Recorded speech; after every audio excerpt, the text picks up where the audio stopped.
tu peux pas trop tirer d'enseignement.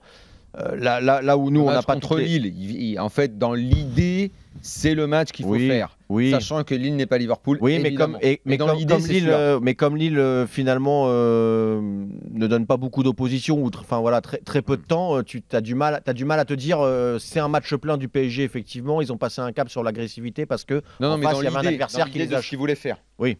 C'était ça. Mais c'est pas la même. Donc j'attends avec impatience justement de voir s'il y a cette progression. Alors lui il les a tous les jours à l'entraînement. Peut-être qu'il sent quelque chose. Hein. C'est un peu d'ailleurs ce que j'avais dit avant le match de Naples. Hein. C'est que le virage entamé par Tourelle sur pas mal d'aspects dans la gestion de ce groupe, dans la gestion des matchs, dans la gestion du vestiaire, ou en tout cas de ce qu'il demande à ses gars, commençait à amorcer un virage contre Naples.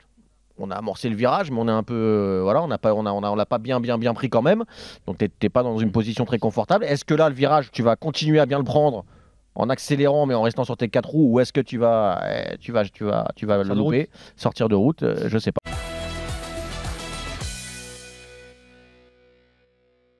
C'est une toute autre équipe dans la mentalité de City que celle que les Lyonnais ont battue au match aller en Angleterre. Et pour moi, c'est vraiment, quand tu les vois jouer à West Ham par exemple samedi, où Pep victoire 4-0.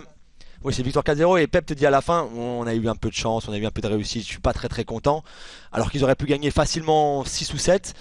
Tu dis, ah ouais, quand même, le degré d'exigence de la part de Pep, mais aussi de la part de ses joueurs. Alors, demain, par exemple, il n'y a pas De Bruyne, il n'y a pas Bernardo Silva, il n'y a pas Gundogan, il n'y a pas Gabriel Jesus, mais tu as quand même encore... Julien, je crois aussi que Pep se méfie d'une seule chose, c'est justement un peu d'enflammade. Voilà, il a peur que de ça. C'est la complaisance, ouais. Tu as tout à fait raison. De tomber sur un bloc super bas et qui va faire que... City a des hommes qui, même face à un bloc super bas, s'ils sont à leur niveau actuel... Avec quel genre de compo ils viennent alors? Ils peuvent faire. Parce qu'il y a pas mal d'absents.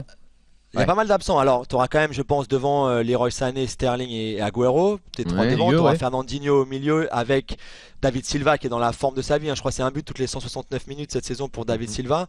Et puis le jeune Phil Foden, je pense, qui est la perle de leur centre de formation, qui a 18 ans, qui est le futur du football anglais, un milieu de terrain créateur gaucher qui est super élégant à voir jouer, qui est vraiment très bon. C'est un nom vraiment qu'il faut se rappeler, Phil Foden, qui je pense sera titulaire parce que Pep a beaucoup parlé de lui lors de sa conférence de presse d'aujourd'hui.